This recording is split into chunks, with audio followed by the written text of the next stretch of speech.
Hello, welcome to Towards a Christian Tabletop Role-Playing Game, where I look at how a role-playing game can be used in terms of a Christian perspective and what that means. So I want to start a bit of a different series at the moment. I've gone through looking at creating the game that I'm trying to build called Unorthodox, and I want to try and look at a few other different perspectives and different topics now at the moment. So at the moment, what I'm looking at is what does it mean to have a character arc, especially in a TTRPG. So a lot of stories, especially in the fantasy genre, are character driven. So things like Lord of the Rings has a very basic plot that you could explain in essentially one sentence. But the things that make it exceptional is the richness of the characters and the world building and how the characters change and grow during the story. In fact, the plot of a lot of fantasy stories really only serve to bring out the specific heroic aspects of the characters. A lot of fantasy is very character driven. So, for example, Frodo is a very gentle hobbit from the Shire, but takes on the role of a ring bearer through essentially a sense of duty and honour, and becomes much more. Samwise, who is a simple gardener, becomes a strong and brave hero who takes on orcs, goblins, and spiders. Aragorn slowly changes from becoming a solitary ranger to embracing his heritage and his destiny and becomes king. But what do you do when you're not the one in control of the characters? So most of the advice I've seen about creating character arcs is for writers, when you're in control of the story and the characters. But do the same principles apply when playing an RPG? Even taking into account the fact that you might be the game master and you're the one essentially determining the narrative. Unless you actually sit down with each of the players beforehand and plan out each person's individual character arc, then it's almost guaranteed to not go the way you might plan it. So most character arcs in TTRPGs are very straightforward, almost to the extent that you wouldn't call them arcs at all. Often we can confuse an arc with a quest. For example, I need to avenge my family's murder is not a character arc. That is simply a task. The difference is that there is no actual change in the character. It's simply a task that they have completed, like collecting gold or ridding a town of a monster or defeating a dragon or whatever. It's essentially just an obstacle that they have accomplished in terms of achieving a goal. So generally a character arc is the internal change that a character undergoes over the story, whereas a quest is generally external. And the quest is the thing that makes the character change, but it's not the change itself. Usually the change occurs by them confronting challenges during the quest, and often by forcing the characters to do things they don't really want to do. The external conflict provides the actions, the internal conflict provides the motivations or the intentions. So normally in a character-driven story, such as a drama or a romance, the choices made by the character is a direct result of the external conflict, which forces them, and often against their will, into a new way of behaving. This could be both positive or negative. You can have a positive character arc, means that they start out as a fairly flawed character with one or two pronounced problems, and through the story they learn to change and become a better person.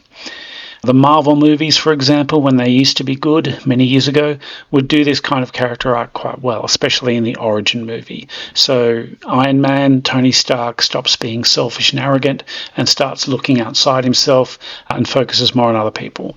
Thor, in his first movie, stops being selfish and arrogant and starts looking outside himself and focuses more on other people. Doctor Strange stops being selfish and arrogant and starts looking outside himself and focuses more on other people.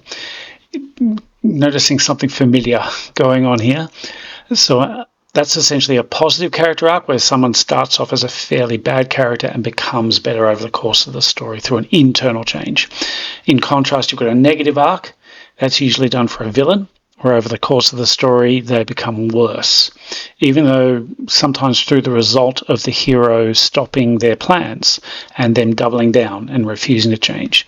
You can have a negative arc for a hero, of course, but that usually means the story is turning into a tragedy, and means the hero is going to end up becoming a dark and twisted version of themselves by the story's end. So shows like Breaking Bad do this well, or movies like Scarface, which shows a protagonist's descent sort of into organised crime.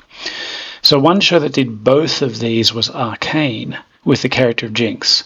During the first season, it shows her descent into darkness and insanity as it stripped away each person who could offer her some sense of family and stability. So it got rid of her sister, then it got rid of various other people, and until the end of the first season, when she was essentially trying to blow up the whole council. Then during the second season, it started to put people back again, such as Ishii and Vi, her sister, and building a community around her, until the end of the second season when she chose to sacrifice herself for others' goals, rather than sacrificing other people for her own goal. So all of this begs one important question.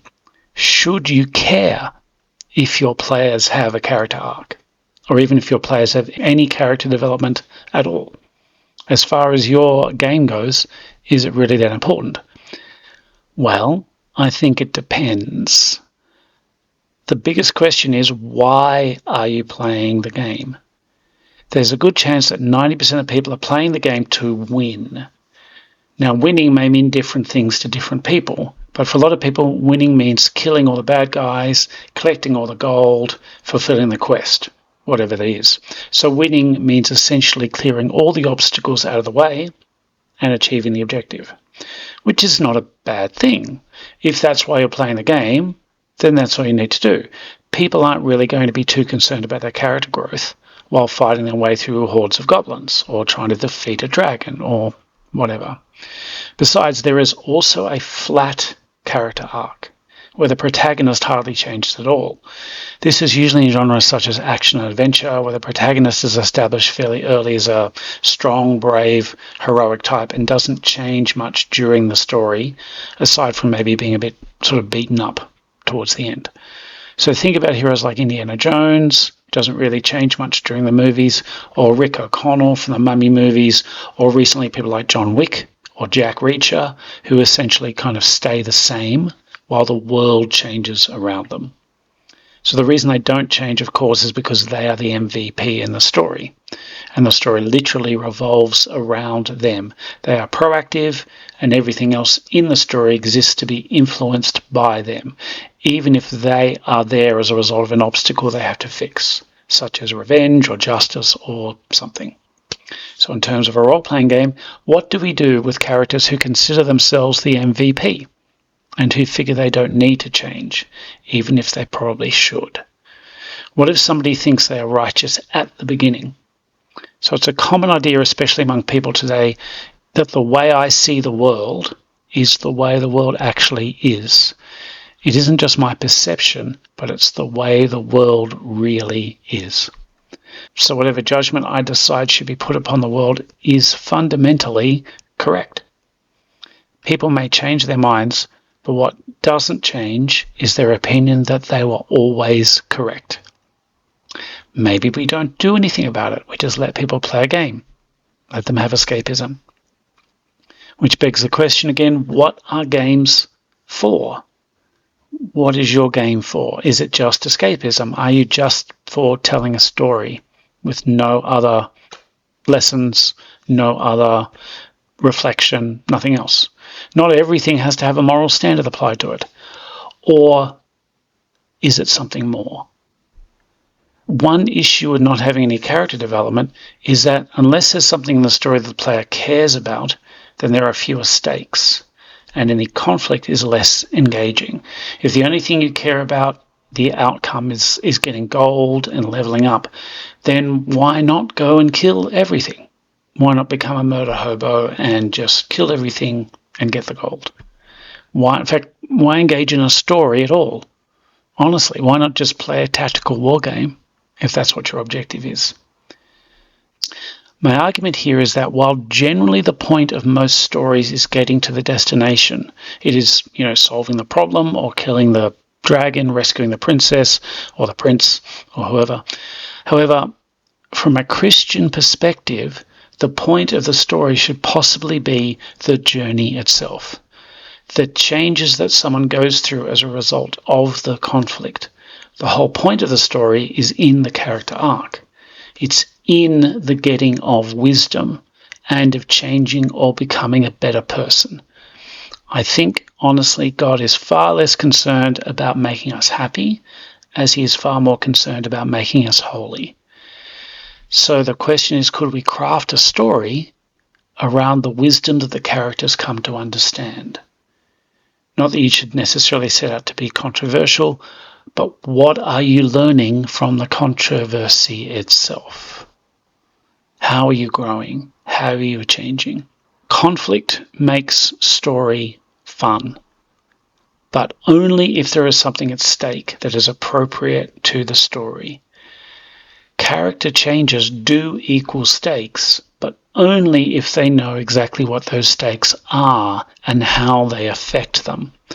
Again, it's easy to mistake the stakes as being the risk that they won't simply achieve their objectives, and therefore they fail to get the gold or fail to level up, and that's the stakes. Remember that the characters, what they're trying to do is only the objective. What they learn from it and how it changes them internally is the character's growth and their arc. However, this is something you as a GM will need to determine very early on.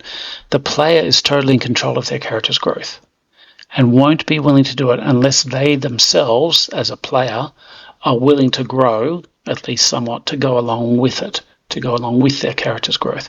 Remember, most players will probably create a character that they like, they themselves enjoy, and presumably don't want to change them, even internally. Players need to care about the story enough to allow character development to actually happen, in which case they often need a framework to build it off. Either their backstory requires an internal change, something they know is missing, rather than just the obstacle they need to fix. They say the strongest characters have the most flaws. So I have this question to finish off. As a game master, how do you get your players to accomplish any character arcs? Or do you not do that at all and leave it up to them? I'm very curious.